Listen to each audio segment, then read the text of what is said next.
Daily is daily Vikings entertainment. We just want the Vikings to win a Super Bowl before we die. I will ride with this group. Seriously, man. Please. And away we go. Yes, Purple Daily is live at the Minnesota State Fair. Thank you. Thank you, paid actors who we paid to clap for us. We appreciate you all. We're hanging out here as we are every day through the Minnesota State Fair on the Minnesota Rusco Score North podcast stage. The kids have their Judds on a stick. Yes, they do. Presented by Pronto Pup. Love to see it. Love to see it. Yes. So, Judd, so it's a Feedback Friday here. We got the sports dad, Judd Zulgad. I am Phil Mackey, and this is our mustache producer, Declan Goff. And every Friday, we turn the show over to you guys, the awesome audience of Purple Daily. We take your emails. We take your YouTube comments. And for those of you hanging out with us on YouTube, hello. Hello. Hello. Hello. Hello. Click that like button and the subscribe button to help us keep pushing on our journey for 60,000 subscribers.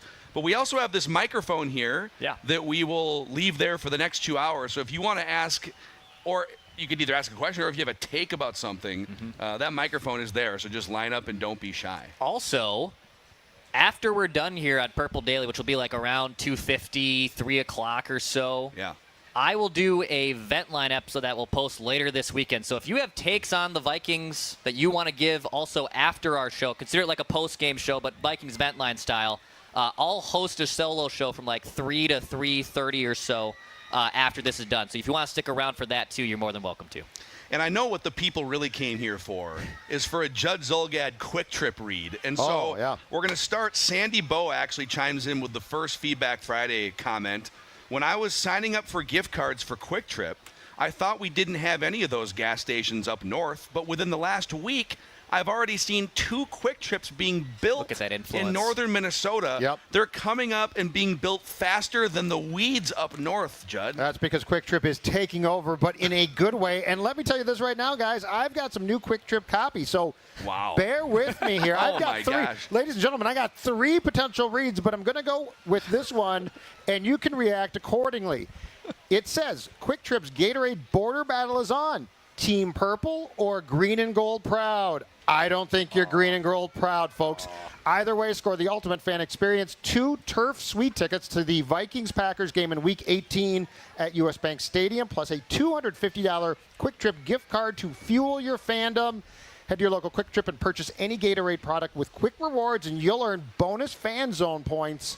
Packers? No. Vikings? Yes. Let the Gatorade border battle begin. No purchase necessary. Get full details at quicktrip.com/sweepstakes. That actually sounds really cool, though, those suites down on the turf. Yes. So, all right, well, let's get right into the Feedback Friday here. So this morning, we woke up to reports from Adam Schefter. Whose sources, his sources have told him that the Vikings, I'm summarizing it here, but the Vikings are discussing an Adam Thielen trade with the Carolina Panthers. Ben Gessling from the Star Tribune had the same information as well. So the Vikings are in search of some wide receiver help. Adam Thielen obviously knows the system, still has some gas in the tank. Happy birthday to Adam Thielen today, 35 years old. Let's go. What a present. Yeah. Potential present. Could be. And so Steve Dixon chimes in here via the Score North app. After the 2022 season, we learned that Thielen had one of the worst separation rates in the league. He went to Carolina, had 2 pretty good years, and now there's talk of bringing him back. Steve wants to know, do you think he's cooked? Do you think they'd be trading for a cooked wide receiver? I think if you asked him to be a 1 or maybe a 2 for sure, but a 1, I mean, is he the guy that played with Stephon Diggs so well for several years? No. If you bring him in, though, as a potential 3, and then he becomes the 4, or heck, I mean, for all I care, when Jalen Naylor returns from his hand problem, they can battle for the 3. So I think cooked is very much predicated on what you're going to ask. But Justin Jefferson needs somebody else who can catch the ball right now. Yeah. If you look at what they're going to go into the Bears game with, like if you just did it right now, because I think that Naylor with the hand injury is not going to play. So you'd go Jefferson, Lucky Jackson? I mean, you're going down a very slippery slope. So if Thielen was coming in to be the savior, he's absolutely cooked. But if he's coming in to be a complementary piece, which everyone to Justin Jefferson pretty much is, I say go for it. Yeah, they just need capable bodies that can catch the football, and I don't know how much you can trust Lucky Jackson. Because if you're the Bears right now, and assuming Naylor doesn't play too, you just take away Justin Jefferson. Yep. That's their goal. And look, the Vikings now have a new running attack. They've beefed their offensive line. Maybe that punch is still better than what Chicago would try to counter with, but you become very one-dimensional in that facet. So I think bringing in Thielen as a red zone guy and depth for the start of the season, I think it would only help out the offense. Yeah, I mean, the more you think about it, obviously if they're demanding some ridiculous price tag, then no, you're not going to give up. But you have a lot of draft picks. You just traded Harrison Phillips. You got 2 more 6th-round picks. It's probably like a 6th-ish round pick.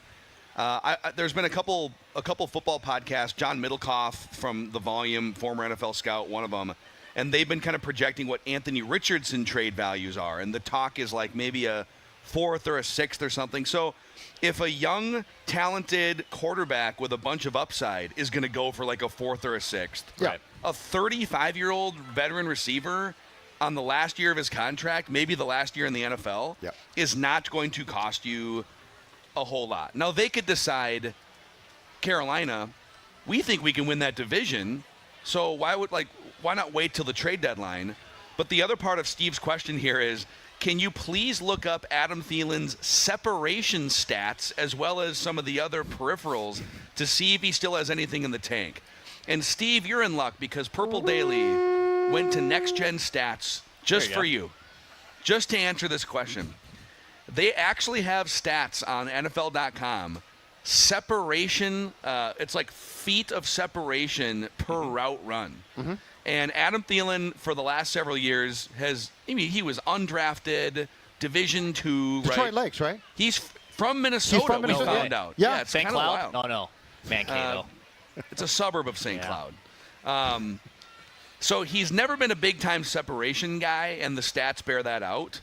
It's more of like the yards after the catch decline that would probably worry you. So he is near the bottom of the league in average yards per catch, or average yards after the catch per catch. Yeah. Average yards after the catch. The yak. Per catch. The yak. Yak per catch. Yeah, the yak's not what the Vikings want ideally. But, I mean, all he needs to do is just, like, catch 5 passes in the first 3 weeks, like catch 15 passes, and have 10 of them be for first downs and like 2 or 3 touchdowns, and then, all right, cool. Addison's back. Let me give you a scenario. September 8th, Monday night, Soldier Field, okay? See, so like the Vikings now have an offensive line, interior line, right, folks? They've got a running game. So here's my scenario. It's Justin Jefferson and then sort of next man up, Ty Felton, Lucky Jackson. Do you know what you lose? Play action. Oh. Because the Bears are going to say, okay, screw it. Don't make me hit the football sounder. We'll triple cover Jefferson. Like, we'll throw looks that J.J. McCarthy's head will start to spin around. And you run play action. Well, that's cool. We're not going to respect the pass. Yeah. Because what? Is Lucky Jackson? And, I mean, you would take the chance that if he catches the ball 60 yards down the field, he does. But at the end of the day, the reality is you need so Thielen is a threat. He's a credible threat. That's what you need, a credible threat. So, okay, you're going to take away Jefferson, which you're going to do regardless. And now if you don't take away Thielen completely, and what you want at the end of the day is you want the Bears to have to respect your run and your pass. You marry the two together for a reason. That's all I got for Wow, dude. That is decades of football knowledge right there. I mean, it's the key. Yeah. All right, there's another one here. This falls more in the reckless speculation bin than even the Thielen stuff. From Mark R., who says, remember back in February when I recklessly speculated about a Tyreek Hill trade for the Vikings? Yeah, I'm going to stick with it, Mark says. Wow. The Vikings traded away Harrison Phillips, and it feels like a salary cap move. Write this down. Yeah, the Vikings have $30 million in cap space for this season if they want. Sure. Or they can roll it over into next year where they are $50 million over. Which they might do, yep. But he said, write this down. Tyreek Hill will be a Viking by Monday afternoon. I don't see any way. So you're going to bring him in. He knows the type of system. He does, but first of all, he has proven himself to be a pretty high maintenance dude. Second of all, you're going to, after 3 games, get Addison back. I don't know. That's one of the ones where I don't think there's enough footballs to go around after 3 games, and he's not going to be happy. Exclusively run 3 wide receiver sets, and right? and how much the contract do you pick up? I mean, there's just a lot of things. This is where a Thielen trade makes perfect sense because he's going to be A, happy to be back here, and B, when the role does eventually possibly get reduced, which with Addison back it would, you shouldn't have a problem. Tyree, I mean, I could just see by week 7, Tyreek Hill's like, where's the football? They're like, dude, you're playing with Jefferson, and Jordan is going to get the ball, and Hawkinson's getting the ball. So I do think you're walking a little bit of a tightrope here in what you do because you have to go get somebody, but I'm not going out and getting a guy who's like, I should have the football all the time. Well, how about this one? Reckless speculation. Whoa. We're just going to abuse this button bar here, aren't we? This is going to be Didn't see that coming. A massacre. Still doesn't have a deal. Still wants to get paid. What about Scary Terry? Now, that would be a huge price tag. Yeah. That'd be a much bigger price tag. But he has the ball. It's the same problem as Tyreek Hill in 2 ways. They're both those guys are, I think Scary Terry's even older than Tyreek Hill. They're like around 30 or 31. And you're going to have Jefferson, a guy in Scary Terry or Tyreek Hill that's going to need like 120 touches or there'll be a problem, right? Yep. And then Jordan Addison early in the season, when he felt like he wasn't getting touches, was tweeting out like #free3. His dad was like tweeting all that stuff out too. You're right. And that was a whole thing. So it's a little different than like fantasy football where you can just put awesome players up and down. And Hawkinson is going to need and want some touches, and so I don't know. That's why Thielen feels like a perfect fit because, if he's in a different space than he was 2 or 3 years ago, he's like, yeah, you know what, I'm 35. Right. I can be the number 3 guy and come in here in a different role and acknowledge that Jordan Addison is above me on the depth chart. And, I mean, we really are talking about 3 games here. This is imperative for 3 games. Now, obviously, if a guy gets hurt, that creates an issue as well. But it's not like we're discussing half the season. Yeah. And to go back to what we discussed in Judd's camp notes, Jordan Addison and J.J. McCarthy in training camp were phenomenal together. So that's not something, and Justin deserves the ball as much as possible, but I have no interest in, like, when Jordan gets back, taking away touches from him. And A, you're right, Hawkinson's going to catch passes, and B, Jordan Mason and Aaron Jones out of the backfield are going to catch passes, and much to Dex's delight, I think we're on the precipice of seeing a screen game for the first time in a long time. Let's go. Let's fire that a good screen game. It's fired up. There's more wide receiver questions here, but Fani wants to know via the feedback tab in the Score North app, is it me or does Judd without glasses keep those off for a second? Keep those off for a second. Sorry, I was picking something up. Sorry. Is it just me or does Judd without glasses and a hat? Or wait, so without glasses but wearing a hat. So right now, this version of Judd here look like an older Kirk Cousins in almost all public appearances. Oh, wow. People like that. Oh, I've been exposed. Have we gotten a note? Really? Yeah. Have we gotten a note like that before? I don't know. I'm having deja vu. I feel like we've had some comparison of Judd and Kirk before. But I work on Tuesdays. You do work on Tuesdays. Glowingly. So it can't be the same thing. No, that's true. Yeah. You can't let it go. You didn't want to leave Score North. You wanted to stay at Score North all along, right? You didn't want to go anywhere else. Yeah, with the offers. I mean, the offers from that Atlanta station were pretty good. So Fani, I think the crowd seemed to think that maybe Fani's onto something here. There's a little. The YouTube comment sections kind of agree here. Dude, he does. He does. He does. I can see it now. You could say worse things about me, by the way. Oh, like, bleep. I'll take that. I kind of see it. Holy bleep, he does. They have def said that before. Yeah, so I think it's been a thing. I can't unsee it now. There you go. Can you put the glasses back on? Yeah, then I don't. This is like a Superman Clark Kent situation here. Yeah. Where everyone's fooled. He looks totally different with the glasses. Yeah, no one knows. Paul Peterson says, I think Judd was onto something with his satellite state fair idea yesterday. Oh, yeah. So we should Paul says maybe every county could have one, and we could call them county fairs.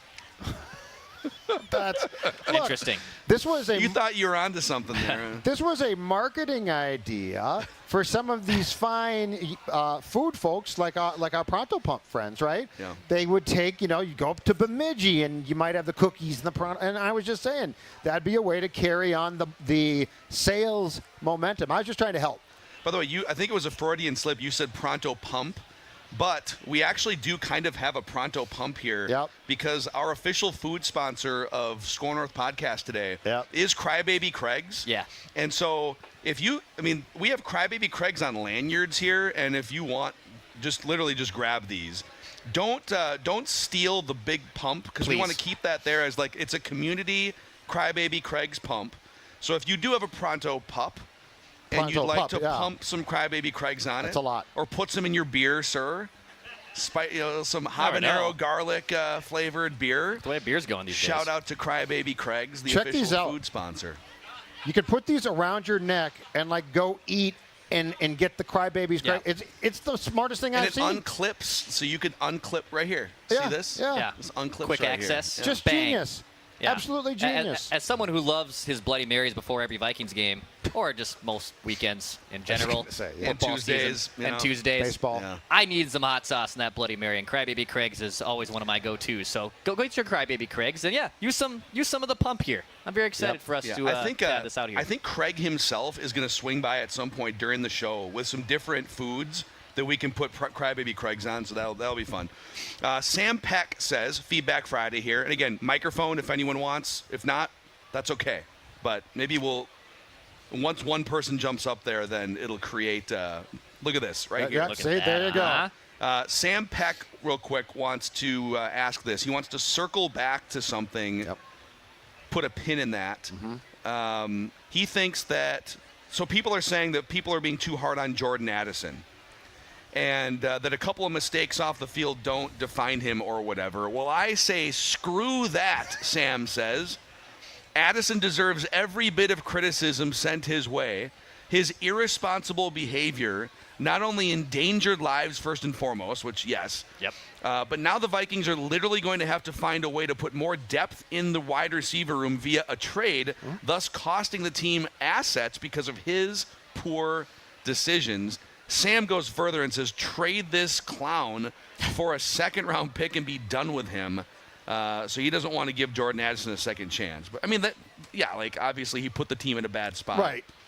Missing 3 games. Well, and contractually, depending on what happens with the first-round pick in the next couple of years, I wouldn't say that they won't trade him.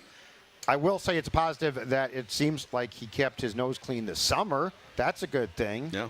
I can see this both ways. All I'm saying is you can be a player who screws up, and you can be really forgiven when you looked as good as Jordan Addison did in training camp.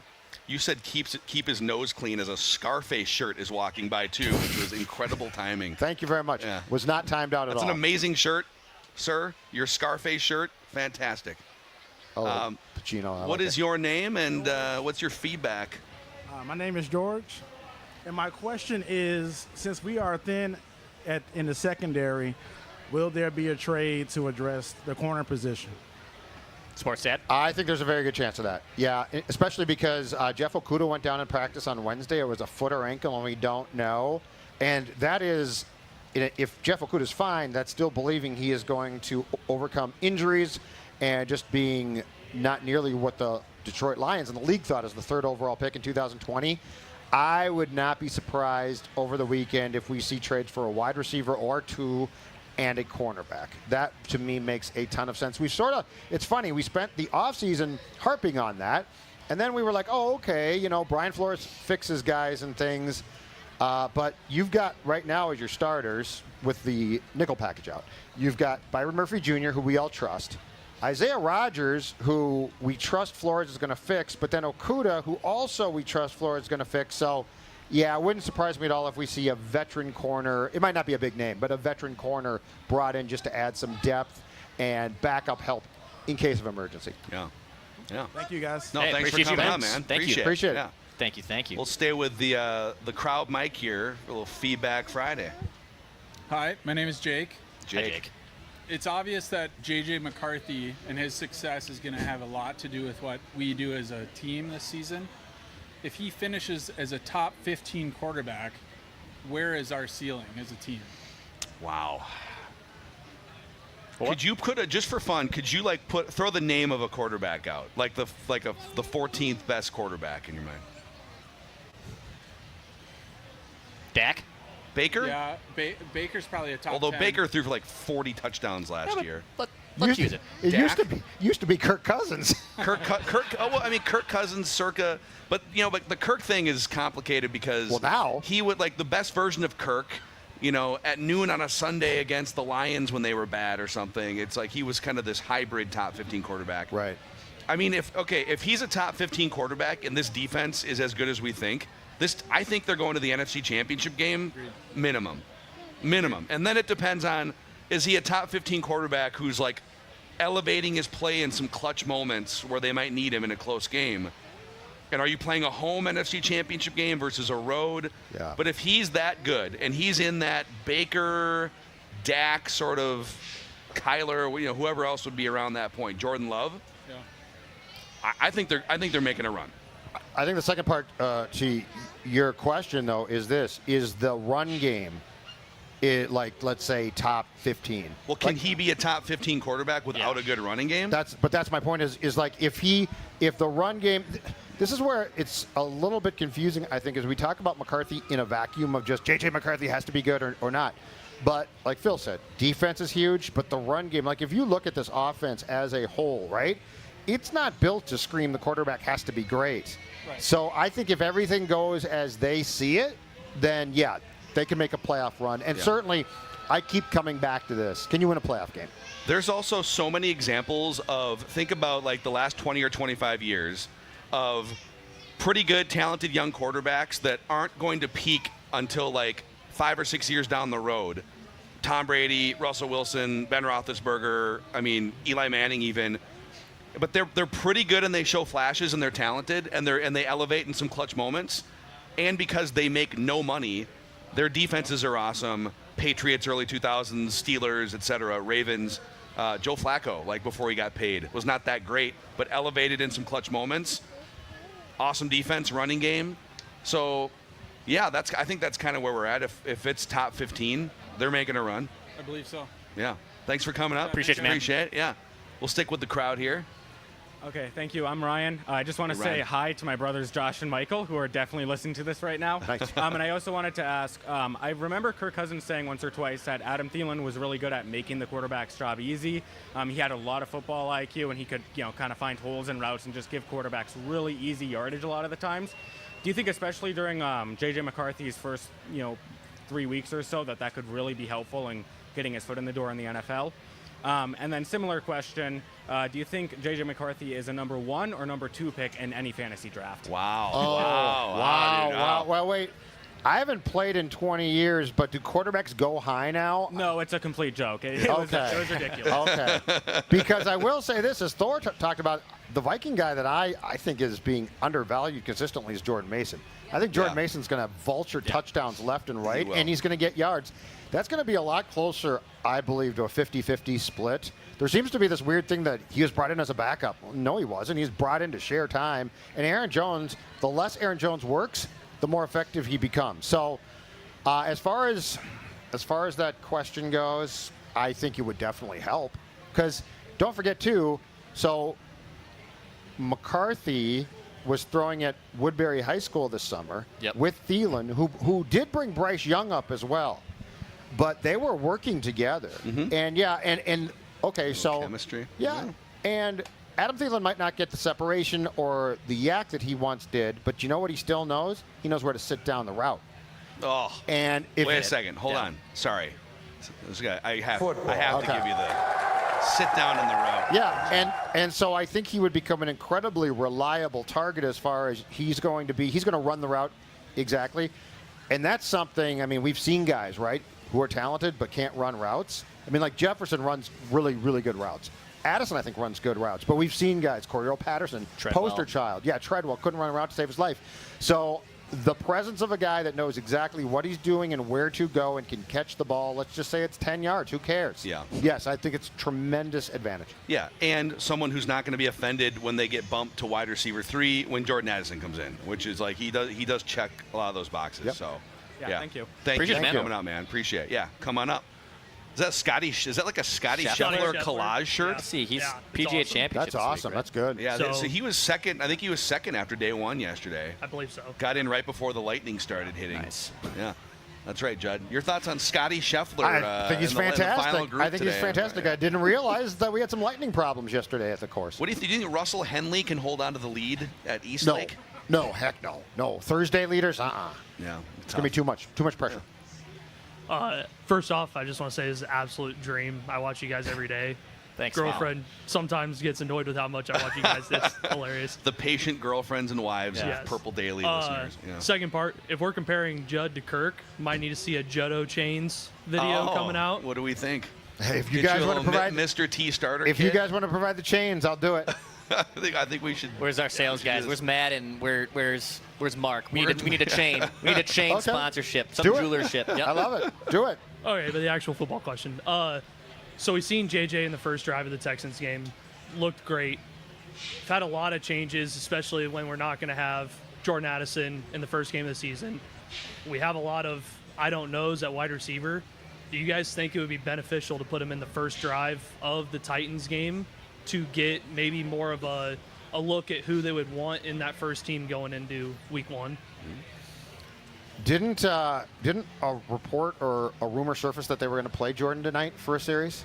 I have not seen that. Okay, I think I saw that last week. I think that surfaced. I mean, yes and no, because I'm always very leery, especially if he's not with the rest of the starters, of playing a guy. That's the thing. But then again, to your point, he's not going to play for 3 weeks, and it's sort of. Yeah, I wouldn't be surprised if they do it. I just hope it's a quick series because it's just. What is the what you have to weigh? upside. What is the upside? Yeah. What are you really gaining versus risking with a limb, a knee, whatever it would be?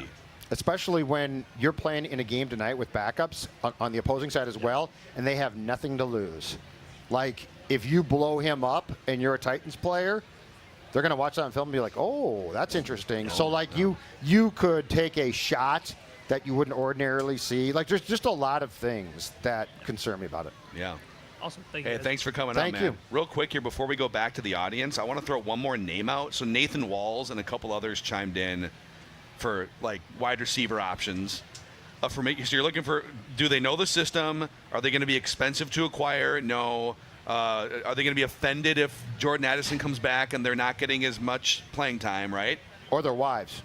Or their wives. Can't Are they have going wives to take being to offended either. Instagram and trash Yeah. the organization? No. And then I think Mom and Dad too. she's been liking stuff now, Mrs. Thielen. Yep. That's like, she obviously, like, if he comes back, I think everything's fine. But KJ Osborne is a name that some people are throwing around. So he's with Washington. Yeah. And he's very much a borderline roster guy. He was with the Patriots last year, so he got the bag a little bit for him. And it was awful. I don't blame him for being awful with that disaster Patriots team. Bad coaching staff, rookie quarterback. He knows this system. He's 28 years old. I don't hate the idea. I don't hate it. He'd be on my. So if I was to tier this out for 3 games, I'd probably put Thielen in like a tier A because again, it's not going to be a star player. I'd probably put KJ in tier B. But you know what? We have nothing. When he was here, I thought he was a pretty reliable player. Now, clearly things went amiss after, and I didn't watch enough Patriots games, and yeah, that team was a complete mess. I would put KJ in a tier B. I would, but if you're going to ask me, hey, if you can get Thielen for, let's say, a conditional 6th-round pick, or KJ for 0 and or a 7th-round pick, I think I'd go up to the 6th-round pick. Yeah. All right, back to the audience Go here. Bears. Hey, I'm Eli, and shout out to my friend who will be listening. And I was thinking, if the Vikings were to bring back Scary Terry and Cheetah, it would be the return of the '98 Vikings. Steve? Oh, man. Three deep, Eli. Who's Jake Reed, though? Like, because Jake Reed was very Jordan patient. Addison. Okay, if it's Scary Terry, then Jordan Addison's Jake Reed, right? Right, but I'm saying like Jake Reed took it really well. I guess that was my point. Jake Reed was very understanding about the role. I don't remember him causing problems. Yeah, it's because there was no Twitter. He would have been tweeting free 86. His mom and dad would have gone nuts. Didn't they do this? Speaking of KJ, didn't they do that in 2022? They made a makeshift graphic. The Vikings did it 3 deep, and to Judd's point, KJ. You could probably. KJ was the third one. Yeah, it was I think we're okay with. But it would be fun from awesome. from a watching standpoint. I mean, that ball would be flying through to different guys.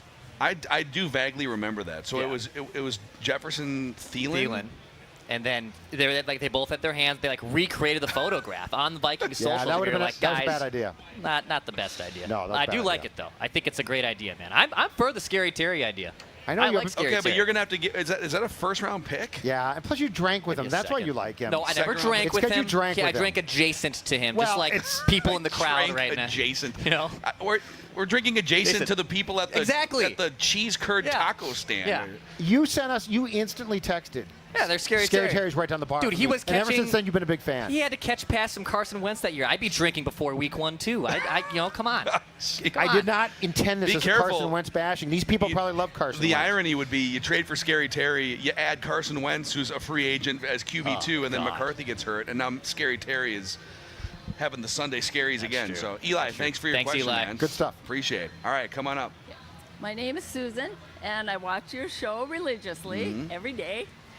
And anyway, my question is, I'm going to go with the media and what we've talked about yesterday. The media thinks JJ, he's not going to be a top, 15 quarterback. But then we go to Anthony Richards. When he was drafted number 3, they thought he was going to be great right away. What do you think?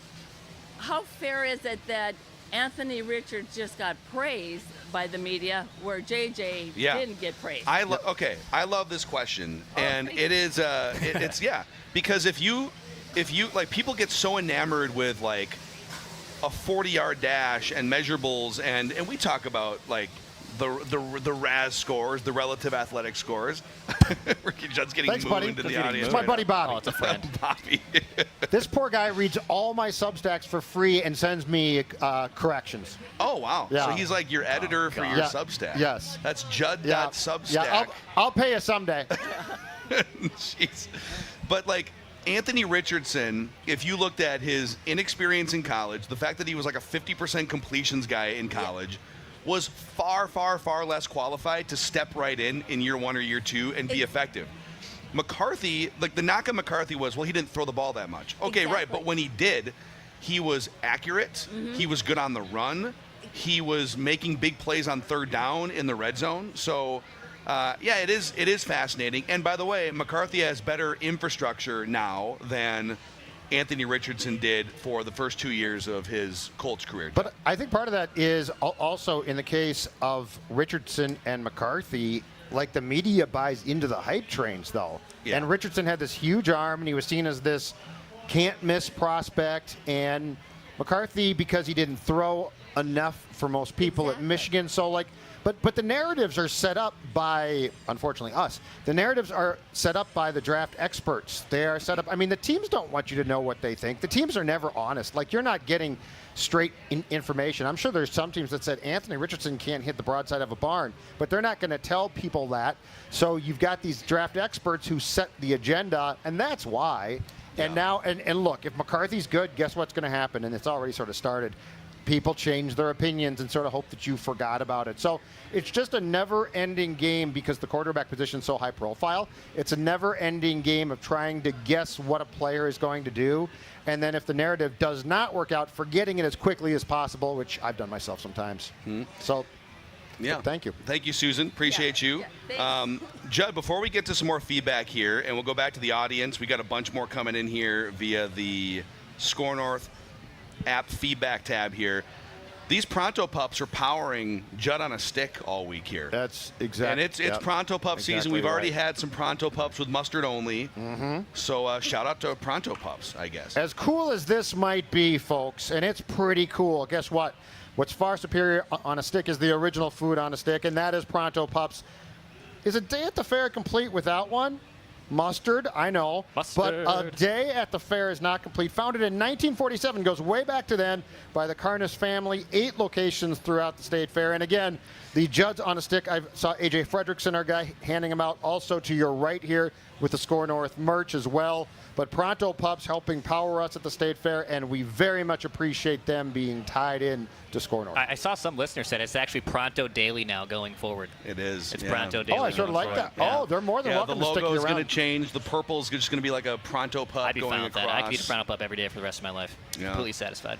Another great event going on right now and through September 28th, including Labor Day, is the Minnesota Renaissance Festival, which was the official sponsor of Judd's Camp Notes throughout the month of August. So the Minnesota Renaissance Festival is open weekends, 9 a.m. to 7 p.m. It's great for families. There's over 50 games, rides, and attractions. It's actually great for date night, or if you got just a bunch of friends you want to bring out for a fun night to throw axes, shoot a crossbow, joust. Judd's going to be out there jousting every weekend at the Renaissance Festival. You never know. There's also a race for glory at the Ninja Warrior Challenge, Judd. Oh, I'm all in on that. Yeah. Oh, boy. You know me. I think you'd fly through that course. You know me. For sure. Jousting, too. For more information, go to renaissancefest.com. That's renaissancefest.com. Okay, back to Elijah, right? Yes, sir. How are you doing, guys? Podcast fan. Let's go. Good to see you again. It's a little more comfortable today with the overcast. Yeah. Yeah, people were kind of baking yesterday, it felt like. It was tough. It was swassy up here, too, for sure. It's cool to be here. One of my Write That Downs came true today with the Adam Thielen inquiry. I said that there would be a credible reports. That the Vikings Schefter, would be interested. Pelissero. Oh, you're all over. When did you make that, roughly? Do you remember when you were around 2 weeks ago? Oh, yeah, was it 2 like weeks 2 ago? weeks ago, yeah. Borderline So touchdown. Declan, I acknowledge that you're the tribal chief of Write That Down. Thank you. But just like his third year in his career, Cody Rhodes has entered the building. Oh, boy. In the form of the listeners here at the Minnesota State Fair. So we're coming for you, man. Crossroads. On behalf of the listeners. Yeah, I won't let you crossroads me off this stage, but I have thought about it. I could be talked into it.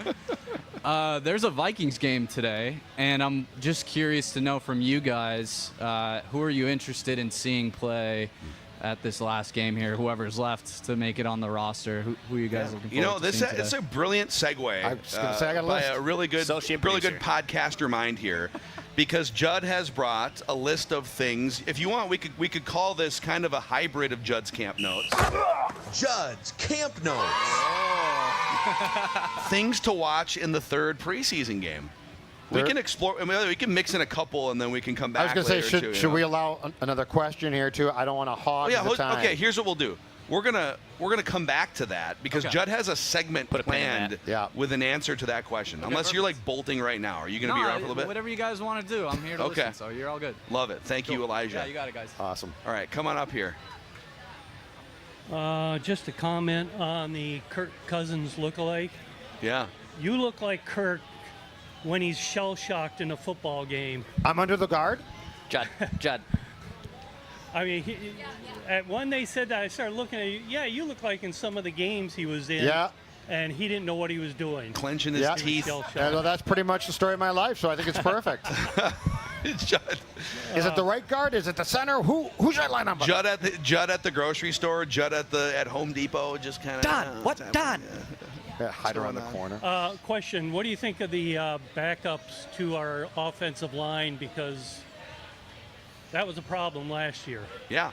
I mean, famous last words here, but I actually think they have a lot of depth behind their starters on paper, top 10 unit, maybe better in the NFL if everyone's healthy. But Blake Brandel can play every position, was a starter last year. Yeah. Check. We'll see about Michael Juergens, the backup center, but they seem to like Michael Juergens quite a bit. Yeah. They really like Walter Rouse. There's a couple guys that might not make the team that are practice squad guys, like Joe Huber from Wisconsin, Logan Brown from Kansas in pass protection. So they've got talent behind the starters, Judd. Unfortunately, I also think that we're going to find out the answer to your question, because if you look at the one thing is Ryan Kelly and Will Fries missed substantial time last season, and they're not exactly young men. Yeah. So the Juergens thing concerns me a lot. I just don't know where he's at as a center. But yes, at the guard positions, if you need someone to fill in, I think offensive line and defensive line. I think you're in far better shape now with depth. Like a year ago, Blake Brandel probably shouldn't have been starting, but you started him and had to. Yeah. And then Ingram had the job, and then Dalton Reisner comes in, and it just felt like they were starting guys that probably shouldn't have started. So on both of those areas, I think that there is more depth. And if Blake Brandel has to start 3 games, I think you're fine. Yeah. And a year ago, it's like, okay, Blake Brandel has to start, ideally 17 games. You seem like you have maybe like years of Vikings offensive line PTSD built up over. I'm just worried about backup tackles. Yeah, it's one of the hardest positions to find the 305 or 310 pound athletic guy that can sit out there against edge rushers. But they like their depth. Yeah. So. Backup tackles too is really difficult. Yeah. I mean, when I thought they made the exact right move, although he wasn't Christian Darrisaw, you are. They had to go out and trade for one. Like if Darrisaw goes out again, I don't know that they have the backup left tackle because that position is so tough. Yeah. There's certain positions that if you lose, it's going to just be a bit of a downgrade. But I think overall, yeah, there's far more stability now, offense and defensive line, than a year ago at this time. Yeah. I think Randall McDaniel still lives around here. Go get him. Start training again. Yeah. I think he just retired as a school teacher in Plymouth, right? So he's got some free time. So he's got some time to play. Yep. Yeah. Thanks for coming out. Thanks for your question, man. Jason Schluter from the Score North app feedback tab says, wanted to give a shout out to how, this is just a really nice note. There's not like a question in here. This is just a good note. Wanted to give a shout out to how good the show is. Wow. I recently was in the hospital having abdominal surgery due to my recent diagnosis of Crohn's disease. I've been home for 2 weeks now and feeling a lot better. While in the hospital, the show gave me much needed entertainment and laughs. So the show is better than having emergency Crohn's disease surgery, I guess, is the... Thank you very much. That's very kind of him. Purple Daily, better than sitting in the hospital. Keep up the good work. Make sure Mustache Dex and Camp Notes King Judd know they are appreciated as well. He sent this to me to say to you guys. So from Jason. Thank you, Jason. My wife, and I think it's more of just to get it off my face, suggested, are you going to shave the mustache? Number one, before this kid arrives, which is could happen today, could happen in 3 weeks. I don't know. We're in that zone right now. We're in that zone. The shot clock has officially started. But she said, are you going to shave the mustache off like you did last year and restart it for the season? Oh. So I guess, should I keep the mustache? Yeah. Or should I restart it like during the lead up to week 1? Let's try this, well, just like officially. Yeah. Make noise if Declan should keep the mustache. Okay. Feels good. Because at first it was like one guy was the only supporter here. Yeah. Wave the flag shirt, too. That's a great shirt. Okay, should Declan get rid of the mustache? Okay, a couple. The women in the crowd are thumbs downing you here. Thank God someone tied herself to me. So, okay, I'll keep it. I feel like this has been, I think, in terms of like, I don't know what the analytic would be, like mustaches per day or whatever. The yards per route run, the yak of this mustache. I feel like this is the most days in a year since I've known you that you've had a mustache. Yeah, and I trim it. Is that accurate? Yeah, I trim every once in a while. It's a good look. Yeah. I feel like, God bless her, I feel like Kelsey's gone a little bit Derek Falvey here. I just don't see what she doesn't see. Like, I think the mustache, if you take off the mustache, dude, you look... Well, I dropped 7 years. I dropped 7. Yeah. I think the mustache is actually, in this case, a dignified maturity look. Yeah. And so I just think she's wrong. The offense has to be propped up. And this is okay, hold on. Yep, there we go. So we've got Declan with a mustache, Declan without a mustache right here. This is me and Pat. Did you guys know Declan has a stuntman? Pat Lager is Declan's stuntman. Yeah, it's true. It's true. Yeah, no, the offense is propped up, right? Like just like McCarthy. You take this away, I don't know. It could be bad. Could be bad. Let's see. Jackson Riggins chimes in here via the inbox, the feedback tab. Wants to know if we should be worried, Judd's Camp Notes, about J.J. McCarthy and Justin Jefferson losing their chemistry over the past month. Well, I don't think so because they. The one thing with Jefferson is he went to all the OTAs, which I don't think he'd ever done before, the minicamp, which is mandatory, and then he worked at Woodbury High School with McCarthy. So, like, among the things that concern me, that is down my list. Yeah. I'm not saying it's going to be perfect on day one of practice when they start preparing for the Bears, but I don't think it's going to take much time. I am far more discouraged by the fact that Addison is going to miss 3 games when their chemistry looks so good, and I was counting on seeing that being featured a little bit more. But no, I don't think Justin. It's not like Justin's going to come in and not be in great shape or have lost his. I know. It looked like he had a beer gut to me at the last practice I was at. Justin's one of the guys, and it's weird because wide receivers are ordinarily, pretty high maintenance. Justin's one of those guys that you just don't concern yourself with, which is what makes him part of what makes him so great. Do you think there was once upon a time when friend of the show Stefon Diggs once joined us on this very stage? It poured water on you for the old 1500 ESPN show that we did, and he did. It was a cold day, by the way. It was part of a lost quarterback cesspool challenge bet or situation. It was, and he poured a bucket of cold water over me, and we all bonded. And there was a time when people thought, man, that Stefon Diggs is just a really good, down-to-earth receiver, and then he went kind of diva later in his career, right? Oh, yeah. Yes, Is there any chance Justin Jefferson in like 2 or 3 years, we're talking about Randy Moss got a little diva, Stefon Diggs. Let's go. Oh, wow. A Chicago dog for me. Whoa, dude. You might have to put some crybaby Craigs on that I bad boy. absolutely am. Yeah, let's go. Fire this bad boy up. Randy arrived like that, though. Yeah, that's true. So like the thing with Justin is you keep waiting for it, and it never happens. Yeah. And so if he went diva or became an issue, I would be shocked now. I would be shocked. I think I would be too. Because, and look, I mean, the fact that he now decided to show up for OTAs to me was another step.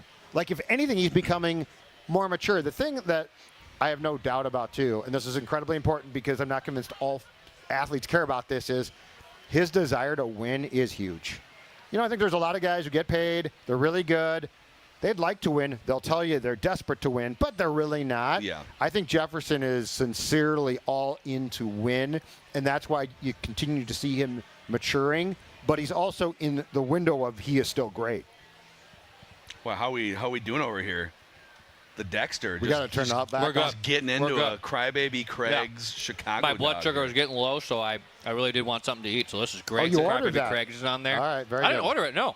Oh, I thought you were asked for it. I think Dan Seaman, our fearless leader, bought 2. Oh, the hot dog text message thread. And then AJ Fredrickson. Hold on, am I on showed this? up with it. No, we're not on. You and I are not on the hot dog. No, text you are not on message the hot thread. dog text thread. Why?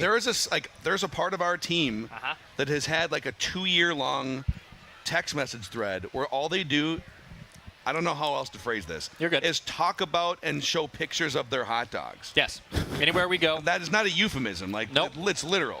Nope. The same guy that signs my contract and keeps me employed is on a groups thread with me. Yeah. That guy. Thanks right for putting there. me on the text thread. That guy right there. And we send each other hot dogs. And this is a great hot dog. By the way, Crybaby Craig just Craigs. showed up with a wagon here. So yeah, come on around. Let's go. Let's do this. Let's do this. All right. What else do we have for the show? There's a special teams section of feedback. Would you like to get into? I'm going to give you this one. Yeah. Jack from St. Paul says Oscar Chapman, who's fighting for the punter role, the Australian punter, and I think was it KOC or was it Matt Daniels who praised his holding ability? So we're at the Matt Daniels. Yeah, we're at the holding ability. That's a huge part of it. That Oscar Chapman nicknames if he makes the team. He's Australian. So Jack wants to know which of these 3 nicknames do we prefer for potentially the new punter? Okay. The punter from down under. Yeah. The Oscar Banana Boot Chapman. All right. Or keep going. Vegemite Viking. Vegemite Viking's the best one. I think we can do better. Okay. But I would say the third one. I think I'm in on the alliteration of Vegemite Viking. I am. I'm curious to see who punts tonight. So Matt Daniels was asked, he's a special teams coordinator this past week about the competition.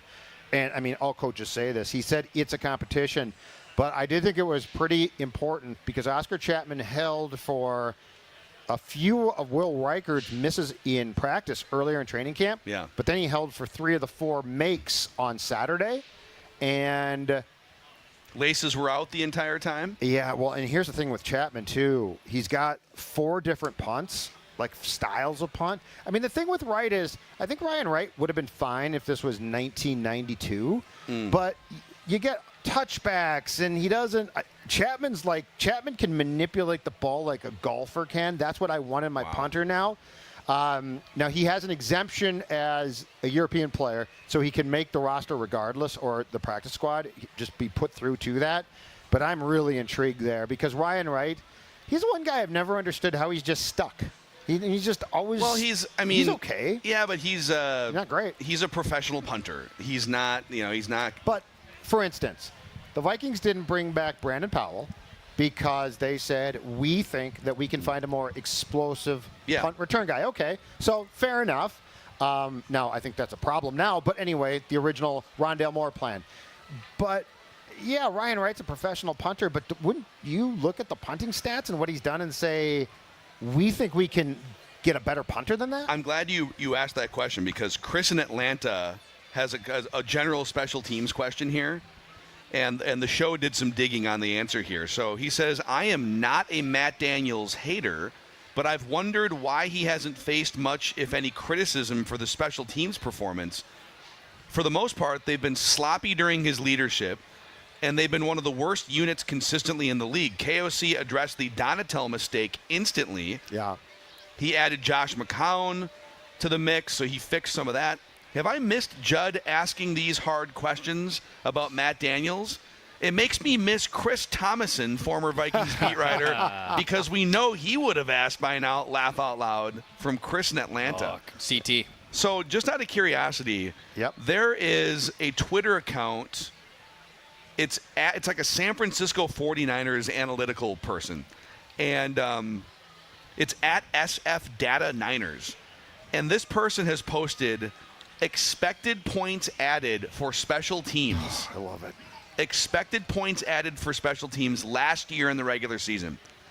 The Pittsburgh Steelers were the best special teams in the league. They added 56 points above average based on all of it. So made field goals, field position, like all the things that go into tackling, whatever, right? Yep. The worst team in special teams was the Niners. They were minus 64 points to average. The Vikings were exactly average. They were 16th, straight up middle of the league. But if you look at, because they also have a 5-year, 6-year summary of every team's special teams, expected points added. Sure. The Seahawks are plus 148 points just in special teams, 6 years. Wow. The Vikings are 30th in the league over 6 years. This is includes pre-Matt Daniels, pre-KOC. Yep. But they are a minus 100, better than only the Rams and the Niners. So it's like the McVay, Shanahan offensive system guys. Yeah. Apparently, so Vikings, Niners, Rams are all three at the bottom of this list. The Packers are 28th. So is there something with that coaching tree where they just don't give a rip about special teams? I think there is a little bit of negligence there. And just to answer the question, I want to say we did have I think we had our first sort of in-depth discussion about special teams last season, late in the year. I think you brought up the DVOA of the special teams, which was not good. Now, part of what masks this is the fact that the kicker, for the most part, was pretty damn good, right? So if you're making your field goals, okay, that's sort of because that's the front-facing thing of special teams. Yeah. But if we really want to talk coverage units, punts, hang time, touchbacks, inside the 20. Let's go. Football. If you want to talk about that, Matt Daniels definitely, and O'Connell as an extension, deserve criticism there. Like, that's the thing is, and I understand that the Vikings went into the offseason saying, okay, Brandon Powell's fine. He's fumbled once each the past 2 years, which is, not terrible, not great. But at the end of the day, we want a guy that's more explosive. Okay, that's fine. But right now, unless they go get a guy to return punts, they don't have someone I trust. Yeah. I feel like it's interesting. I did not know that the rest of the Shanahan type of class was the same, but it's crazy. It's definitely something I think that they need to focus on. And most importantly, the minutia thing, it's not to them. The minutia things to us, because that flips the field. And I'm very curious now. The new kickoff rules are going to result in a lot more returns. And they got Ty Felton. Yeah. Well, Ty Felton doesn't have a ton of experience doing that. So there's just a lot of things that makes a lot of sense that you could say, hey, you know what? you guys need to work a lot more on really the tenets of special teams. Yeah. It is. It's fascinating. So, the last 6 years, teams that are great at special teams, according to this metric, expected points added: Seahawks, Ravens, Lions, John Harbaugh, Bills, special teams coach. Yeah. You know, for sure. Yep. Yeah. But it's some of the best teams in the league. But there's also some of the best teams in the league that are, the Packers have been over 6 years, the Rams, the Niners, that are terrible at it. So maybe, I don't know, maybe there's something to it. We have tons more feedback to get to. We've got Judge things to watch in preseason game number 3. We have a snake draft of the week. Another hour to go on Purple Daily, live from the Minnesota State Fair on the Purple Daily YouTube channel. Thanks to those of you who have clicked the like button and the subscribe button, helping us continue to grow this incredible community of Vikings fans and listeners. We appreciate it. It's been so much fun meeting people out here, too, that it's like we have all these friends that we've never met before, but we talk to every day on the podcast. Yep.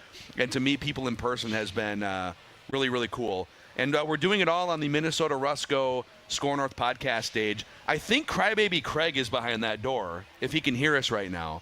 Because he brought a wagon I saw the wagon of food. Do you want to just go open that door and see? Yeah, I'll go get it. Actually, there it is. The door right just there. opened. Oh, 2 minutes. 2 minutes. Okay, 2 minutes. Okay. 2 minute warning. Can do 2 minutes. Let's go to Luke Barnes. Hey, Purple Daily crew. I came across a post that ranked the league's backup quarterbacks. As I understand it, your worry is that if J.J. McCarthy goes down, they'll need a serviceable quarterback that can keep the Ferrari steady, right? However, when I look at this list, I really don't think there's anyone who's that much better than Sam Howell at this current moment. Howell definitely not great, but I worry that we'd be wasting draft capital on someone just marginally better. And he brings this list from DraftKings.com, the best backup quarterbacks in the NFL. Okay. Number 1, the Judd Zulgad lookalike, Kirk Cousins. Number 2, Jimmy Garoppolo. I wanted Jimmy G. Another Judd Zulgad lookalike, Jimmy Garoppolo. Oh, yeah. We're peas in a pod. Number 3, Jake Browning. He was here. Mm-hmm. Number 4, Mac Jones. Yep. 5, Marcus Mariota. 6, Andy Dalton. Okay. Racket. 7, Jacoby Brissett. Now they're just like 8, Sam Howell. Like they're literally just throwing the names together. So here's my Cooper Rush is 10th. The disrespect is very palpable. disrespectful. Yeah, I take Cooper Rush. That's great. They put together a list. They literally put names in a hat for the most part. They're like, okay, number 7. Hey. So you don't. Aiden O'Connell is 9. So you don't think Aiden O'Connell should be a little higher than Jacoby Brissett on here? So fight to the death. Here's my Howell opinion, and this is not if McCarthy gets hurt and the backup has to play 10 games, I think they're fine. You're probably in trouble. But to go back to what we've talked about, this is not a year where you can just say, McCarthy got hurt, that's it. But, Phil, you saw this. I saw it. We all saw it against, the Patriots game. Sam Howell has a YOLO gene, man, and you only live, once is a gene that's death. So I'm not asking for greatness. I'm asking for, can you, at the simplest form, run a game? Run a game without freaking out. And everything about Sam Howell's statistics when he got to start, I know it was a bad Washington team, but I'm not willing to just paper over that entire thing as well. The Commanders were terrible. Sam Howell was great. Everything about that is sort of things that we've seen in training camp. And I'm telling you, into training camp practices, Sam Howell did some good things, and inevitably 10 plays after, he would do something bad. He'd get picked off. He'd throw an irresponsible pass. Yeah. So I'm not looking to rank him. I'm saying well, I could see him coming in and absolutely sabotaging you as opposed to a guy, take your pick, Jake Browning, okay? Can you hand the ball off and complete some short passes? Yeah, but like if you watched more of Jake Browning every day in practice, which you did at one point because he was a Viking. He was a safer quarterback. Maybe, but he's also 3rd on this list for a reason. Like he's going to be stuck in Cincinnati because they like him as a backup quarterback. Yeah. I think the main point of the email is Sam Howell has flaws, but we're talking about backup quarterbacks in the NFL. Exactly. And everyone, Declan brought the mystery box thing to the table. That Max Brosmer is a mystery box. Yep. But he also might not be ready 1 year in major college football and then 1 training camp to just step right in. Crybaby Craig in the house here, everybody. What do you got for us, man? Got you some lunch. Here, let me turn that on for you. I think we just have to flip this up or pot it up. There you go. 1, 2. There we go. Okay. Pop, pop, pop, pop. There we go. Hey, guys. Crybaby Craig, the official food sponsor of today's Purple Daily. Oh, look at that. You could split these two right here. So we got you some deep fried ranch from Lulu's. Oh, sweet. That features the hot honey. Oh, God. And for me, corn dog is my fair food. Oh, so yeah. we Heck went and got a couple of 18-inch long corn dogs. Now, I brought you guys some ketchup and mustard, plain Jane. But I like to add the hot sauce to the ketchup and mix it up. Oh. And then hot honey to the mustard, mix it up. I mean, you're welcome to just do that for us. Yeah, actually. tableside saucing. The Crybaby this is what Craig's it's all about. mixology here. I got to move this mic. The other thing that we brought you was the jalapeno popper donut from Fluffy's. Oh, my. And that's got to get drizzled with the hot honey. Okay. Son. Is that what Dex has right now? Like, Dex did not even miss a beat? What are the chances Dex even makes it to 3 o'clock here Not at good. the end of Purple Daily? Not good. There we go. Watch the laptop. Yeah. No, the laptop works better with the hot honey on it, too, I sticky think. fingers here. Love this. Look at that. All right, I got to try. So can we, what are we mixing? We mix in the Crybaby Craig's and the ketchup? Yeah, let's do that. Okay, how much do I put in? You could probably go kind of heavy. Like that? Yeah. Right there? Okay. Right there. And then what do we right. take, like a pen or something? No, and we're mix just it going to up? use the corn dog, actually, to mix it up. No pens. Yeah. Son, will you pass me the honey, Let's try please? this. All right. Oh. So now we got the honey going in there? Yeah, that's the move. Oh, I'm going to wait till this is... Oh, that's good. Hot honey mustard. Love it. Phenomenal. I just mostly want to do this so that, people see hot sauce or hot honey and then they just like, I don't use that. But they forget that you can add it to things. Absolutely. And elevate things. But love this, man. Other than that, and we the just want to bring some deep fried food. ranch here, too. And I said, I love this idea. Yeah, the State Fair bottle? Yeah, that's just brilliant. So So if you got food on a stick, you got to have sauce on a string. So that Look was at my that. And you shtick. That's a great idea, too. Wow. Crybaby Craig, thanks for my man. Halftime snack here on Purple Daily. Yeah, You're awesome. thank you. By the way, that is the community Crybaby Craig's pump over here. Any food that you bring to the Purple Daily and Score North stage, you are welcome to put Crybaby Craig's on it. That corn dog over there, that Pronto Pup, whatever it is, and grab one of these Crybaby Craig's on a lanyard here, too. Yes. So yeah, thank you, guys. Thank you, everybody. love it, man. Thank you. Thank you, Craig. Wow. Deep fried ranch here, by the way. Thank you. No joke. All right, keep talking for a while. Okay, here, what were you talking about before? Because I have no food in my mouth for the first time in the last 10 minutes. I was going to say, Dex, you dove right in. No, like I there was didn't care. barely any time. No, I have really bad hangriness, so like I wasn't getting angry yet, but I could sense that feel starting to sink in, especially when I had a coffee before. I got Judd and I coffees here, and then you get the empty stomach with the caffeine, and that's just a recipe also for a disaster. It is. So I absolutely take the Crybaby Craig's by all means. These were delicious, by the way. These are the what is this? Cream cheese to jalapenos, bacon. Yeah. Absolutely phenomenal. The jalapenos I love. I Sometimes love the they don't jalapenos. like me, but it's a Friday, No. so we'll be fine by Monday. It's kind of like it's like Kevin O'Connell in Trick Plays last year. Judd used to get so pissed when KOC would bust out the ill-timed or poorly executed trick play, where that's Phil and I with jalapenos. Yeah. We know exactly what we're gonna do when we take a bite of this, and it's worth the risk and reward. It is. Yeah. For me, the clock kind of starts after jalapenos, but if I know I'm going to be home within a few hours and They're then good. have 72 hours of weekend, everything's going to be fine. Let's go back to the feedback here while we continue to snack our way through the rest of the show. And pretty soon, once Judd is done enjoying his Pronto Pup there, you're welcome. He'll have some things for us to watch in the third Vikings preseason game. But Matt Swanson wants to know, does the Harrison Phillips trade leave the Vikings too thin at defensive line, or is this how confident they are in their second stringers? And I can take that. I think this trade signifies how much they love and want to open up playing time for Jalen Redmond, Tyrone Ingram-Dawkins, and maybe even Elijah Williams. We'll see if he winds up making the team. He was also an undrafted free agent who had to go through the tryout process. He wasn't like one of the dudes you signed in the first 24 hours. He tried out and then made the team. But I don't think they make this trade if they don't love 2 or 3 of those guys and are ready to put those guys in. I mean, we reported the last day of joint practice. Tyron Ingram-Dawkins had taken Harrison Phillips' place. We didn't frame it that way because we weren't totally sure.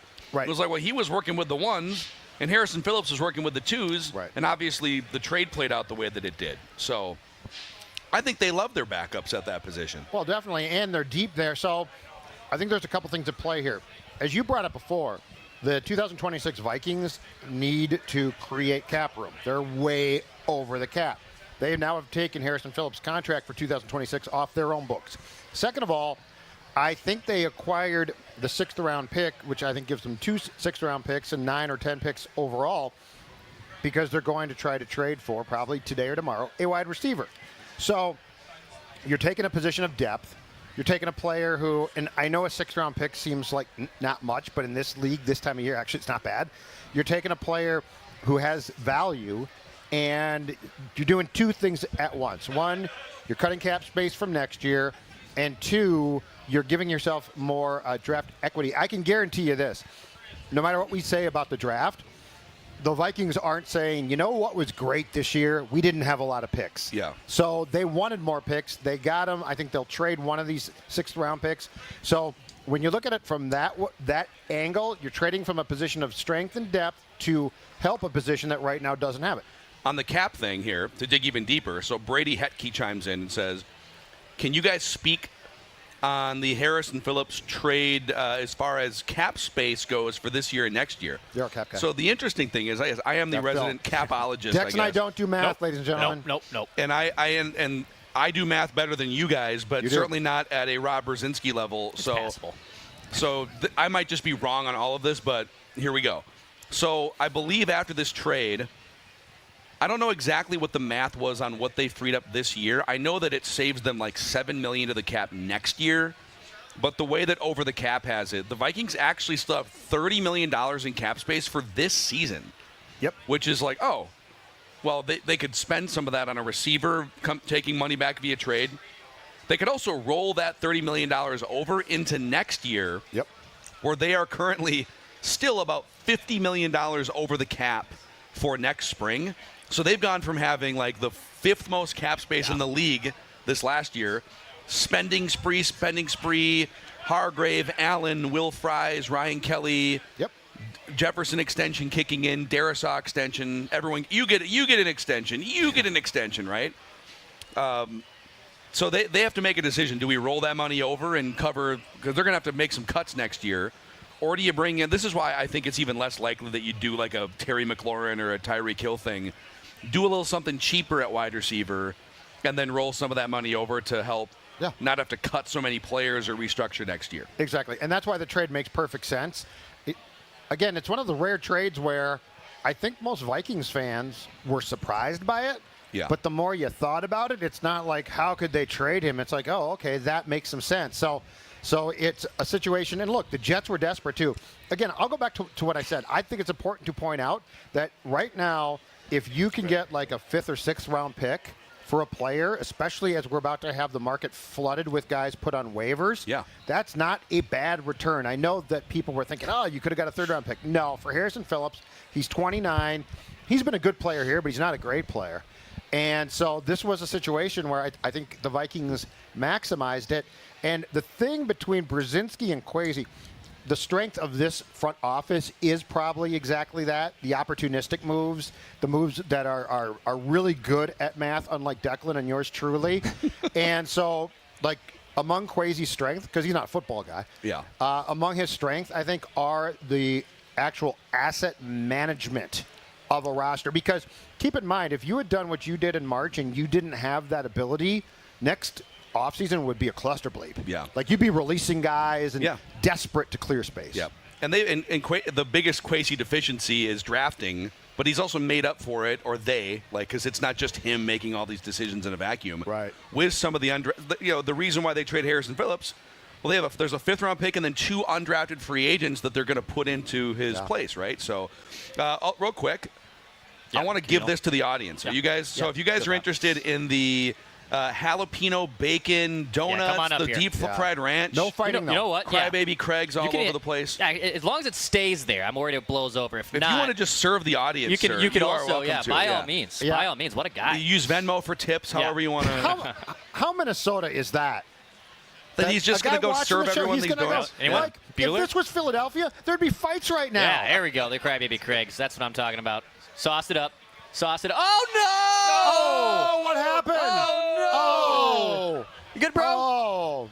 You good? Oh, you are good. Okay. I was going to say, because Declan will be happy to pay your dry cleaning bill if it's not. Yeah, that's unfortunate. Been there. That's never fun. I almost wore a white shirt. I had a white shirt on originally today. I was like, what am I thinking? I'm going to the Minnesota State Fair. I am a professional toddler. I will spill on myself. Which your wife probably could have told you. Yeah, so that's why I put on the black shirt instead. But yeah, absolutely. Help yourself, guys. And thank you to Crybaby Craig's for making that happen. I am on tankathon.com. I don't think they have.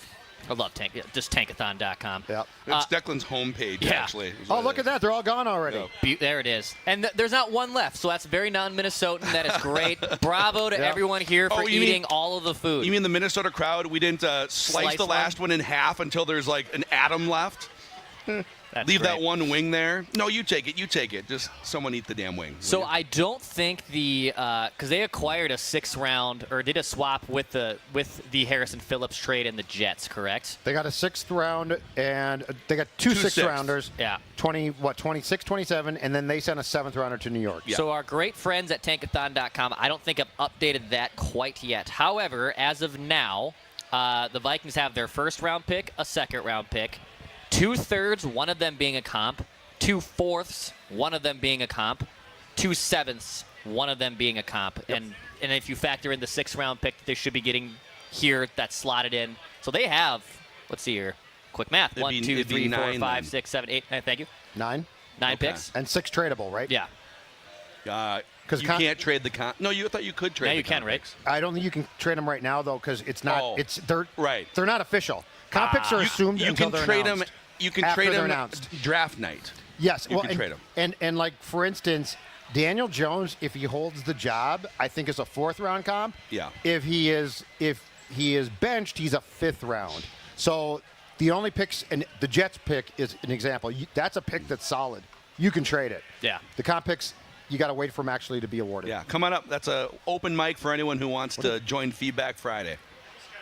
Turn the mic up back in the. Yeah, try again. Love the show. Thank you. Thanks, dude. Question: with $30 million in cap space and all these draft picks, if we're 7-1 or 8-0 at the trade deadline, are you guys go all in, bring in a big name, and mortgage the future, or do we sit tight and see what JJ can do with the team we have? I want to know what position. Is it like a cornerback that you need? And, have you lost someone?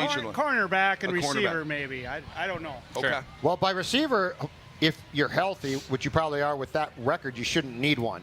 Cornerback is that's a good question. So like back in the day, I think it was the Rams acquired Jalen Ramsey in an F them picks year, right? That would be the type of trade. So I could see that. Yeah, it's weird though. I can't get a read on these guys because they definitely make trades when they can. Yeah. But to your point, okay, are you gonna if it's a 1st round pick, I'm probably in. If it's multiple 1st round picks, I don't know that they would be in. I feel like the positions that you usually see, because the NFL trade deadline for a long time was kind of dormant. There's just not a lot happening. Yeah. But I feel like in the last 10 years, and I don't know, because I feel like they moved the date back a couple times, right? Yes, they moved the date back. So they're trying to create some more action, and it feels like the positions that you see traded for impact of, okay, we need this final piece, are edge rushers for one, sometimes interior defensive tackle pass rushers. I think you've seen a couple cornerbacks before, but edge is the one where we need that final piece of the puzzle. Mm-hmm. In theory, the Vikings are going to be it would require an injury, I think, for the Vikings to get real splashy at the trade deadline, where Addison or Jefferson goes out or Grenard goes out or something, and your team is ready to rock and roll, but you really could use that one final piece. I like your thought, though. Like let's just say that they're playing well and that they're getting a ton of pressure on quarterbacks, but Okudah has not held up.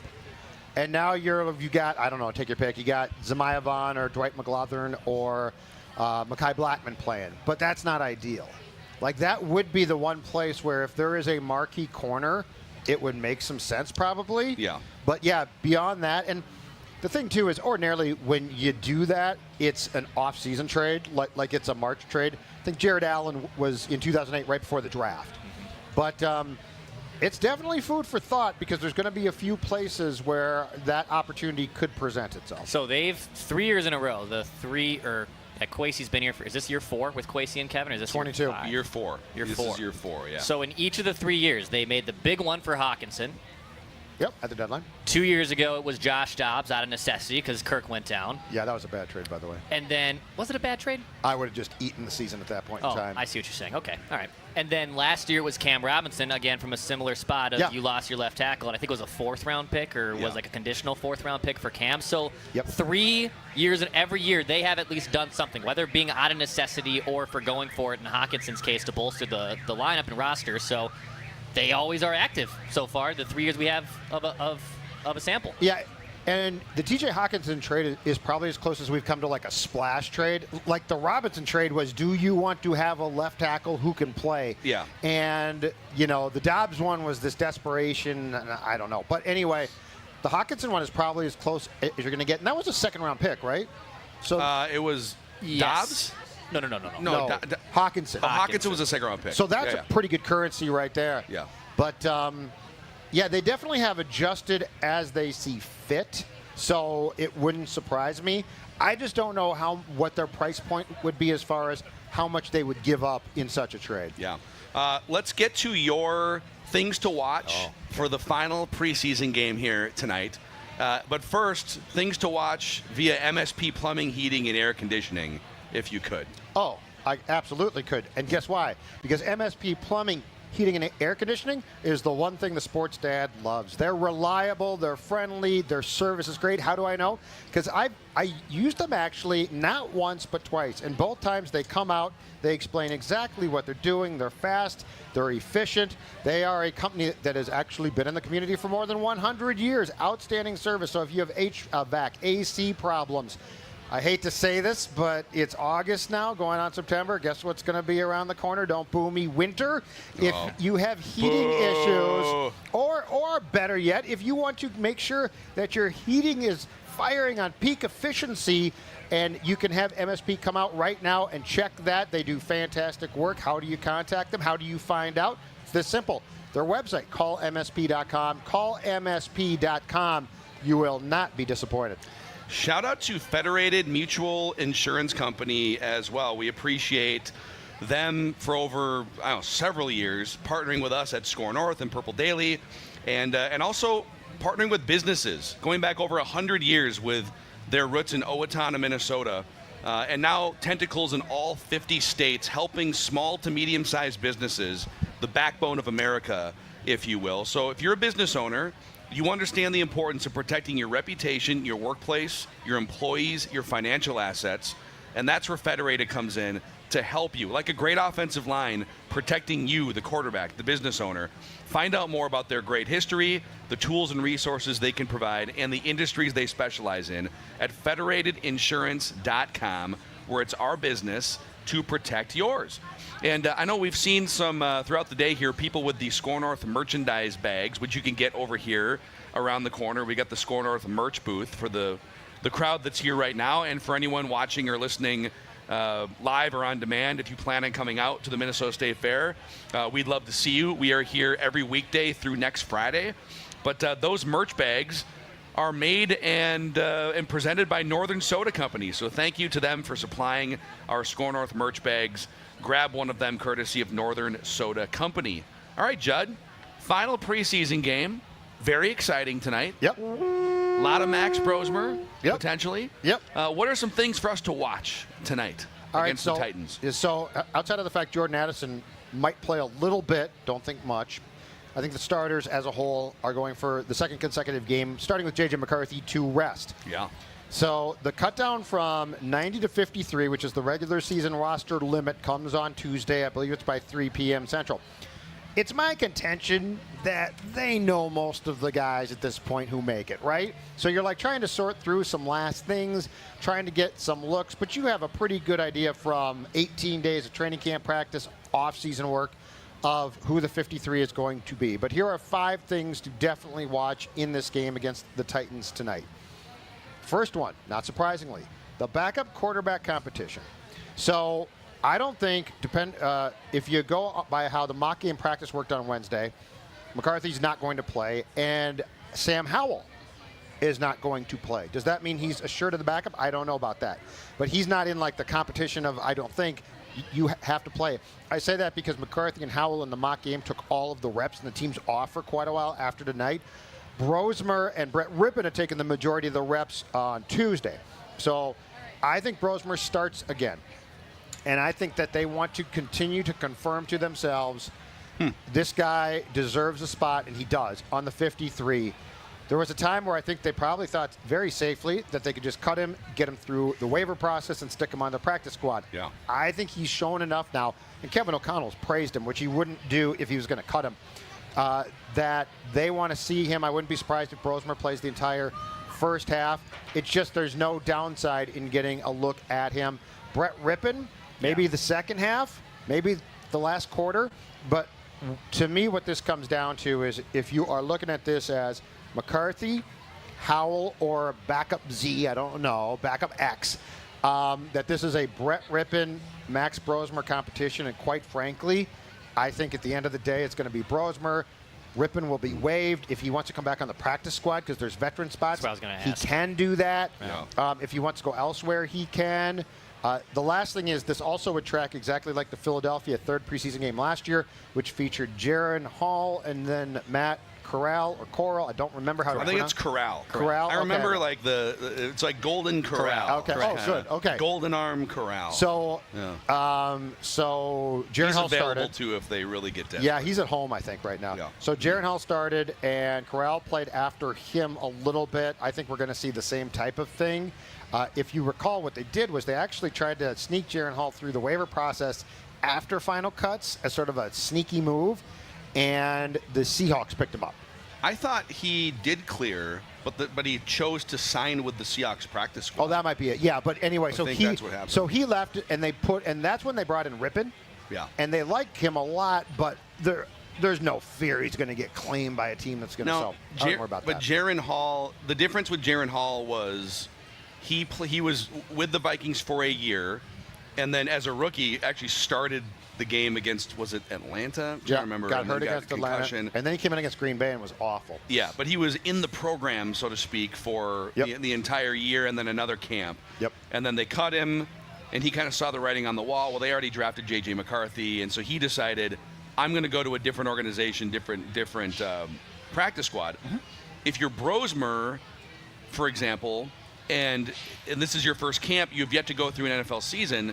If you don't make the 53 and you don't get claimed, I think you are 100% coming back to this practice squad. Yeah, agreed. So it's a little different in that way. Where Jaron Hall's like, I don't want to go. I'll go sign with a different practice squad. And guess what happened there? Seattle cut him. Right. And last time I checked, I don't think he found a job.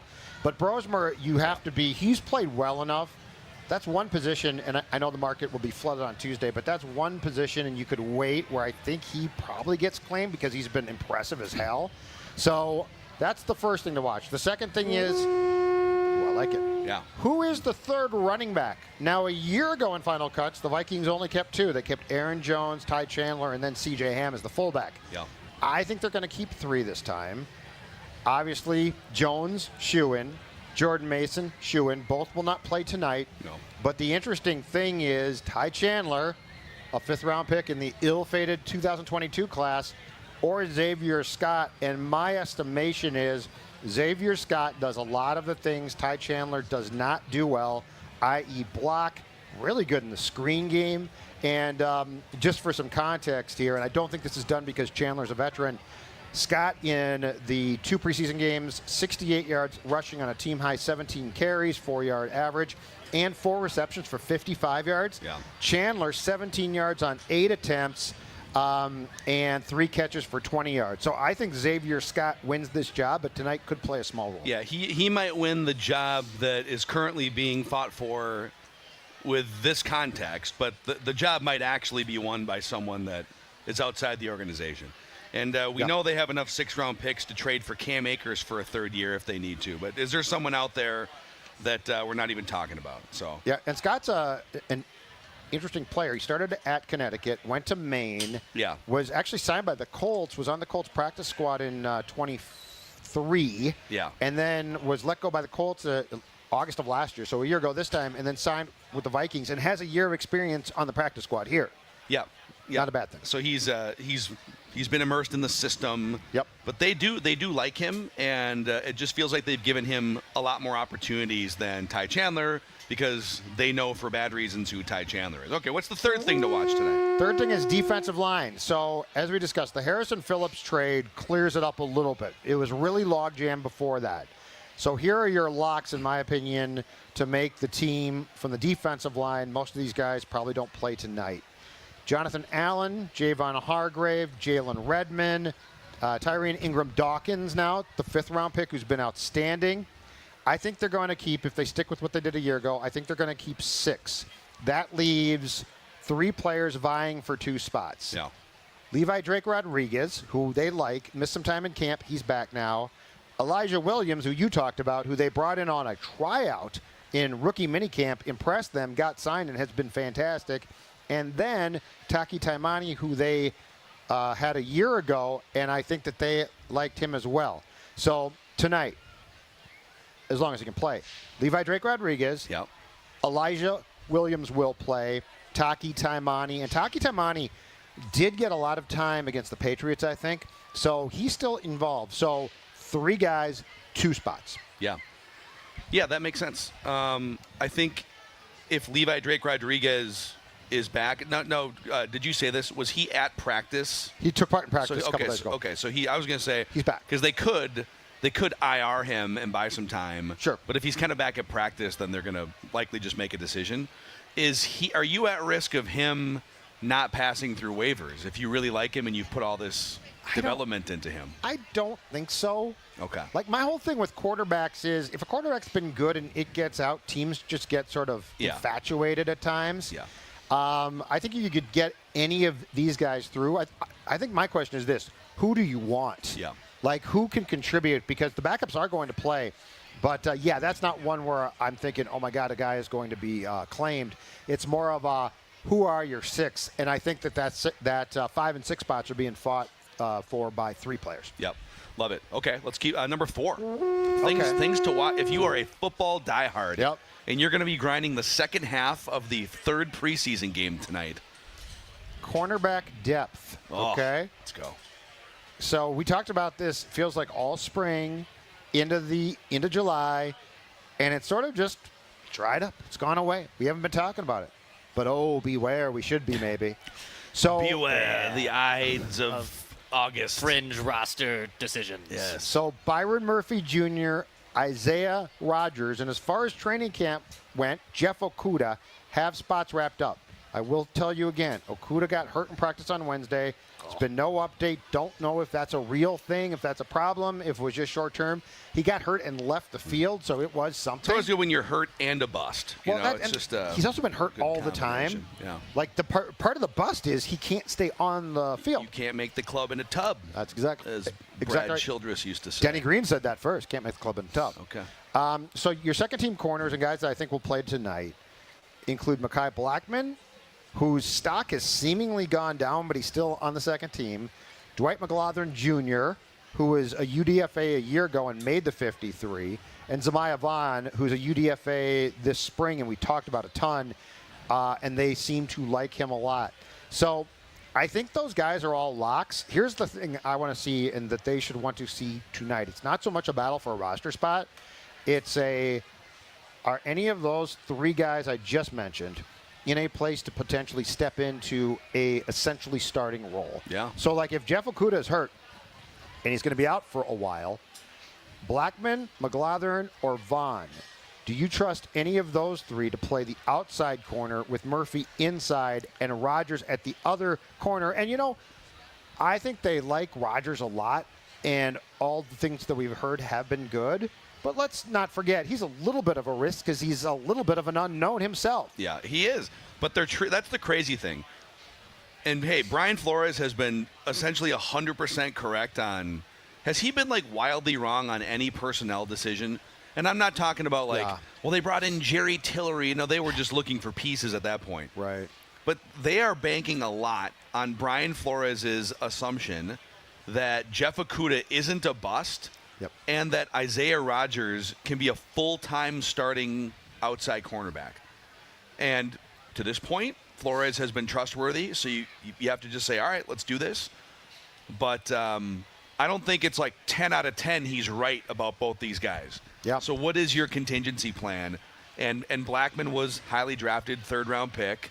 Before the injury, I believe he was playing some outside cornerback. He was. As a starter. He was. A couple years ago. So, and then the other two guys you mentioned are just undrafted free agent talented dudes that have never really done this in regular season form before. So it's a lot of trust in Flores and hope that 4 different guys can elevate to some extent above where they've ever been in the NFL. The Okudah thing also makes me nervous. He's been hurt so much.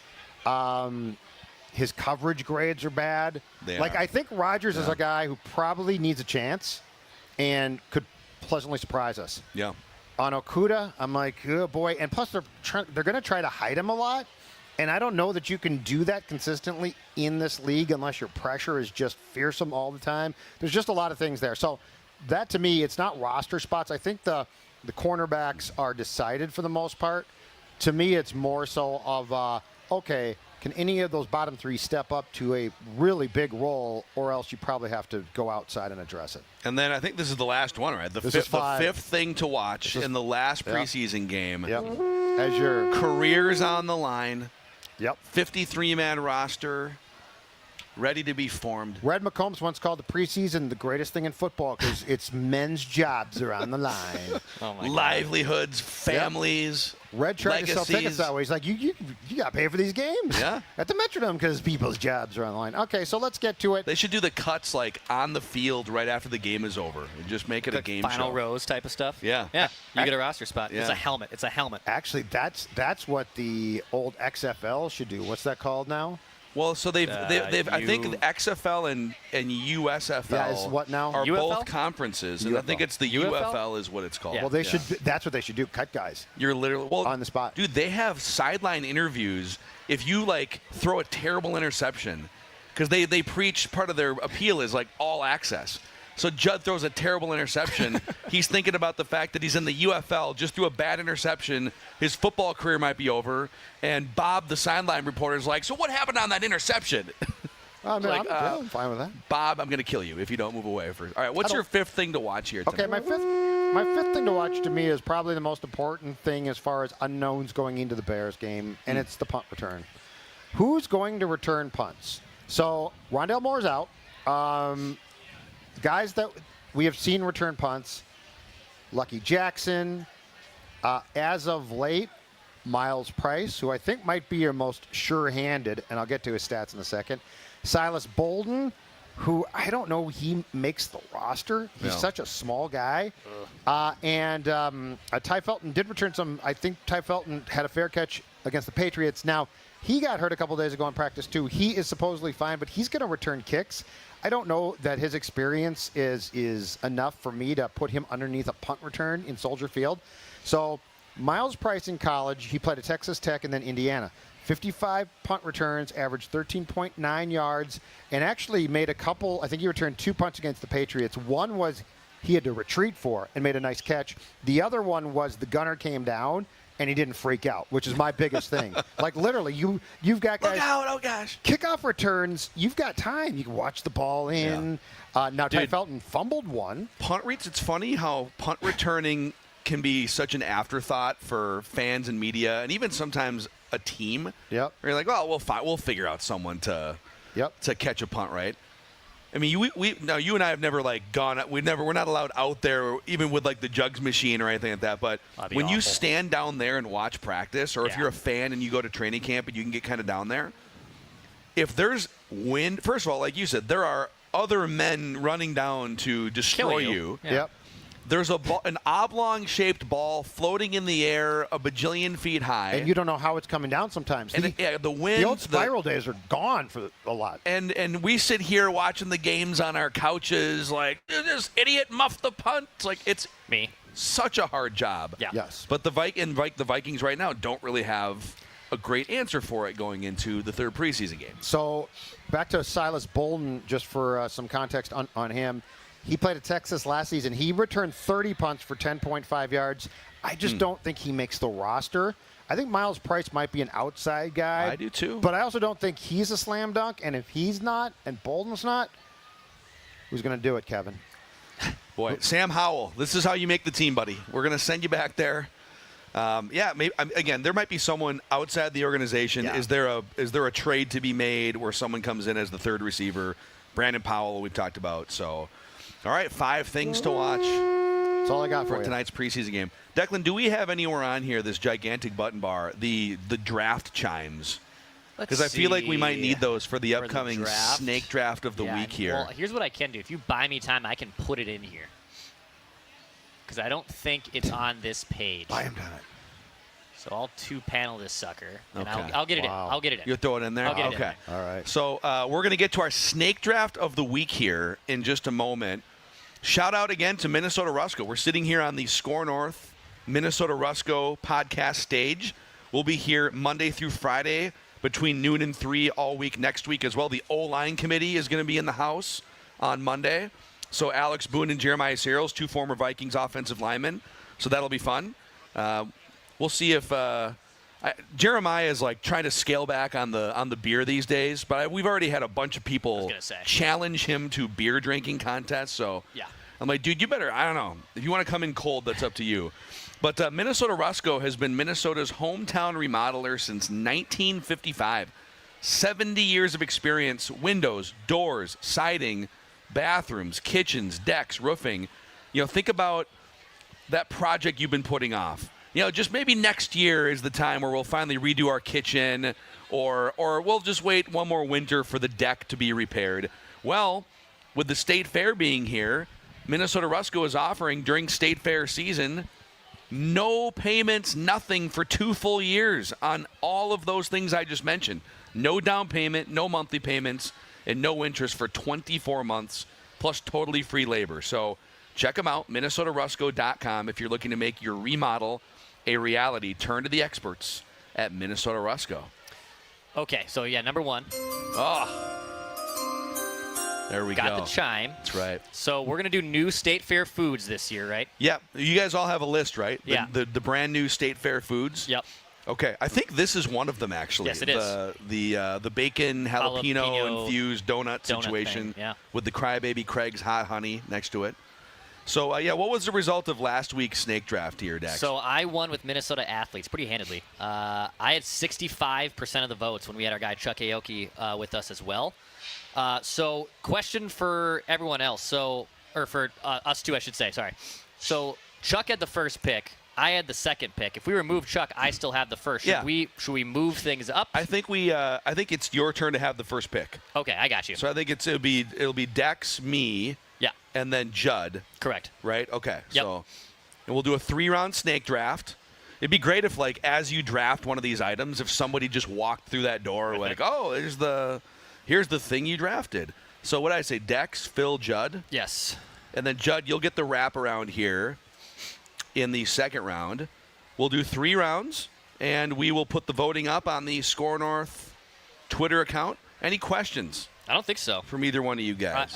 I will say, you sent the new food list. There is a new beer list that was not included in that link, but I might be using that. There are other beverages. I mean, technically they would qualify. Yeah. So yeah, fine with that. All right, okay, we're so good with that. I have the first pick. So give me that hot honey jalapeno popper donut because that baby was absolutely delicious. So the hot honey jalapeno popper donut, it was delicious. It was awesome. It combines bacon, jalapenos, donuts, and cream cheese. I don't need to say any more. Those are all some of my favorite things in a bite. Yeah. So give me that dang donut. Because of the jalapeno factor, I am waiting until after the show to take a bite. I didn't want to take a bite like 40 minutes ago, and then Mackey's stomach goes haywire, and no one needs to see that on the stage here. Yeah. So with that, I'm on the clock here with my first-round pick. I'm going to stay with the hot honey theme here. Give me and I'm going to stay on brand, my friends at Green Mill. Hot honey pizza balls via Green Mill. Hot honey pizza balls. Oh, that was on your, you just crossed that off your big board. It's on my list. Yeah, I don't know. Again, hot honey and pizza balls, put them together, feels like a winner. All right, Judd, you're on the clock here. All right. With my first of two picks, I'm going to go with the Uncrustaburger. Oh. A 4-ounce hamburger patty with cheese, pickles, and special sauce sandwiched between 2 deep-fried peanut butter and grape jelly Uncrustables. Yeah, you're getting a thumbs down here from the audience. You know what? You know what? This is you're already getting you know what? shamed. You know what? I mean, this is a very, very difficult thing because you don't know. Some people like stuff, some don't. And I'm going to go with something sweet for my second pick. The Sweet Squeakers. White cheddar cheese curds coated in a funnel cake batter, deep fried and topped with a scoop of fresh lemon, which I love, whipped cream, finished with a drizzle of berry sauce. It's not finished yet? So no. We're finished. Another thumbs down. Yep. I'm going with the Sweet Squeakers at the Blue Barn. Wow, the Sweet Squeakers. Mm-hmm. Okay, that puts me back on the clock here. There's some really fascinating options here. There's one right over there, actually, that is on my big board. But I'm going to go with the Bison Meatball Sub from the Farmers Union. It's a yes? Okay, we're getting some thumbs up from the audience. Oh, okay. boy. That's a yes from you, too? These people do not reflect the entire voting audience on Twitter. No, this is the sample size right here. This is it. Yeah, the Bison Meatball Sub, pretty self-explanatory there from Farmers. So, all right, Dex, you got the back-to-back picks here. Okay, so I'll take another food item with my first of two picks in the back-to-back. Give me the pizza cheese curd tacos, which it's right there. It's right there, yeah, right? Yeah, pretty sure, right? That's it's like Richie's, right? Pizza cheese curd tacos with my first pick. And now I'm going to take a beverage. I got two things. I need something to wash this down. Thank you. So let's go. I'm looking at all of these amazing beverages, and this honestly is a very tough decision because it's like, are they all beers or are they? Yeah, they're like, I think they're all alcoholic-based beverages, but some of them might be a little bit dry. No, there's some mocktails on here and like other fun things. I will go. Yeah, I'll go with this. Give me the Grape Ape wine slushy. Whoa. You know, here's Whoa, where what? Here's where the curveball is. I am not a wine guy, as you guys know. I do not mess with wine. You do seem like a Grape Ape guy to me. I'm a huge Grape Ape guy. Called it. And I'm a huge slushy guy. So I'll add that middle part that might be a little something I don't like with this Grape Ape wine slushy. From French Creperie? Creperie. There's some accents over there. Yeah. A new unexpected delight on a classic flavor. 4 returning fair exclusive wine slushies are back this year, too. Phil, if you want me to keep this list open. Dude, I feel like. Let me know. Those Grape Ape wine slushies, I feel like your night or day would end quickly after like one of those. Maybe no, you'd have one and be like, that was delicious. Give me another. Yeah, and you'd be like, okay. That's exactly what it was. Yeah. All right, my last pick here. Thought about going the beverage route. There's so many crazy food items here. Yep. I'm going to go with at Greater Tater, which I think is a newer vendor. Give me the jumbo deep-fried stuffed tater tots that come with 5 different options. Bacon jalapeno, bacon cheddar, breakfast skillet, cheese bomb, or Reuben. You can pick either one of those, any of those 5. Well, cheese bomb. Thumbs up, thumbs down. Thumbs up. 10. Thumbs up, a 10. Uh-oh. A steal of the draft. Ahi tuna crisps over Judd's picks. Wow, this guy. That's okay. Someday, maybe you and I are going to open up the Ahi tuna crisp. Yeah, why don't you two go out and have a nice Ahi tuna crisp? Judd and I will have a good at a Grape dive Ape bar. slushy. What do How you think, about Judd? Ahi tuna crisps with the Sweet Martha's cookies as the crisp? Huh? You know what? It's a time and a place for Ahi tuna crisps. It's not at a dive bar. It's like Kevin O'Connell said. Time and exact place. words. It's your ahi tuna crisp journey. That's what it is. Yes, it is. Okay, I am with my final pick. I'm going to go to Soul Bowl and take the chicken fried bacon fries. Yep, that's a good one. Beef bacon strips, double breaded in tempura flour and fried, garnished with fresh parsley and served in a cup. Wow. Choice of 2 dipping sauces. Cannot go wrong. That is my final pick. Wow. That might be my Russell Wilson. Yeah? Just comes in and wins the job. Oh, I thought you meant it rolls out and then soils itself when it sees a defender. Oh, that's terrible. No, Okay. that's awful. Being nice. Here's the teams. So Dex winds up with, if I can read my own handwriting. I got it too if you want. Hot honey donut, the hot honey bacon jalapeno donut, the pizza cheese curd tacos, and the grape ape wine slushy. Judd winds up with the Uncrustaburger, the sweet squeakers, right? Yeah, that's sweet and then squeakers. the chicken fried bacon fries. And I wind up with a team of the hot honey pizza balls, the bison meatball sub, and the jumbo deep fried stuffed tots in 5 different flavors. Yes. I think Phil's. Are you clapping for all of us or Phil? So any undrafted free agents that were of note on your? Well, let me go back to this. Let me go back to this specialty beverages one. At my former employer, the Ballpark Cafe, is the Shandyland cider. So it's like a new lemonade style cider that looks absolutely fantastic. Speaking of things, is this going to be a good night or a bad night? This hurricane at Andy's Grill, that looks absolutely phenomenal. A New Orleans type hurricane. Baby. It's going to be a non-memorable night. Let's see here. Andy's Grill is debuting 3 new beverages. Highlights include the pineapple upside down cake slushy, which that's already just something. I'm not sure what is in. There we go. Here we go. Zesty passion fruit, orange, and lime juices melded together with a splash of grenadine for a sweet sunset hued finish with smooth rum flavors and a tropical surprise. I don't know what that is. A tropical surprise? Yeah. And this New Orleans-style cocktail is served over ice and is a perfect to sip and soak in the fair's lovely vibes. Oh, it's only 6%, so you're not going to be okay. Then that's not a true hurricane. Too aggressive. Yeah. How about this birthday cake cookie dough on a stick? Yeah, I saw that. Yeah. Uh-huh. Yeah. There's another one too where it's like scroll down a little bit, or maybe it was up, but it was like a cup full of different cakes. Yeah, keep going down. It's on the right by side. the way, the cannoli gelato nachos, I would dabble in. That was on your big board. Keep going down. The dill pickle iced tea. I'm in on that. Is that a Go Pack Go chant God. right there? No, no. Pack, no. That's right. Boo. Oh, look at those bring it on, birds. folks. I love it. Ironically chokes on her beer before she could get the chant out. You've had enough quarterback success, okay? Give us some of that quarterback success. Let us enjoy our fare. I thought I smelled cheese and Busch Light. I'm not sure where this is.